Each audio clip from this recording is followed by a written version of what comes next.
Guys, nandito na lang naman tayo sa Baguio. Hindi natin makumpleto ang ating pagpunta dito kung hindi tayo makapagsuot ng igorot costume. Kaya naman,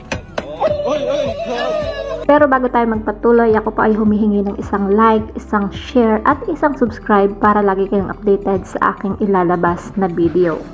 National Commission on Indigenous Peoples or NCIP, pinuna ang vlog ni Diwata sa Benguet.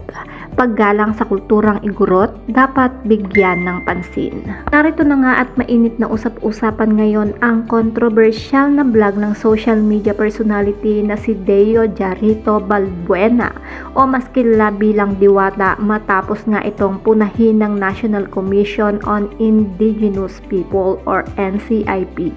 Ayon nga dito, itinuring na bastos at walang respeto sa kultura ng mga igorot ang naging content ng kanyang vlog na kuha sa Strawberry Farm sa La Trinidad, Benguet.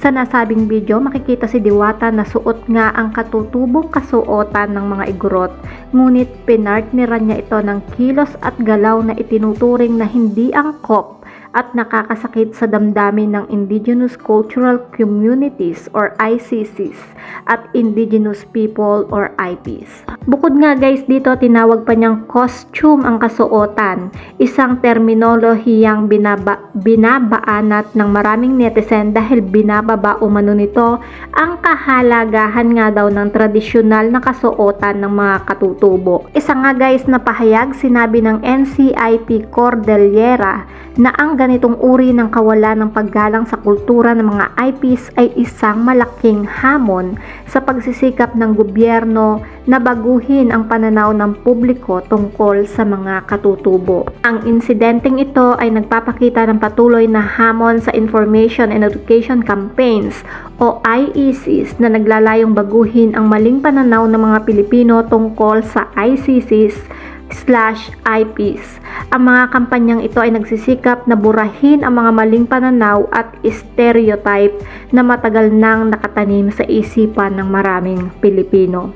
Ipinunto rin ng NCIP na maaaring wala namang masamang intensyon nga daw itong si Diwata, ngunit ito ay isang malinaw na halimbawa ng kakulangan sa cultural sensitivity. Sa kabila ng maaaring kawalan ng mga hangarin ni Diwata, ng masamang hangarin nga nitong si Diwata, ang kanyang ginawa ay nagpapakita ng mas malawak na problema ng maling pananaw sa mga kultura nga ng mga katutubo. Dahil nga sa pangyayari, nananawagan ng NCIP sa mga negosyante, lalo na ang mga may-ari ng tourist-focused establishments, na tulungan ang gobyerno sa pagbibigay ng tamang edukasyon tungkol sa kultura ng mga katutubo.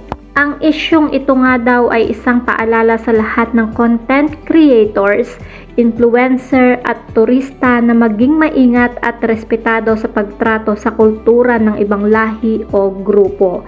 Bagamat maaaring hindi sinadya ang paglabag ni Diwata, ito ay isang malinaw na halimbawa kung paano nga maaaring makasakit ang maling paggamit ng cultural elements nang hindi nalalaman.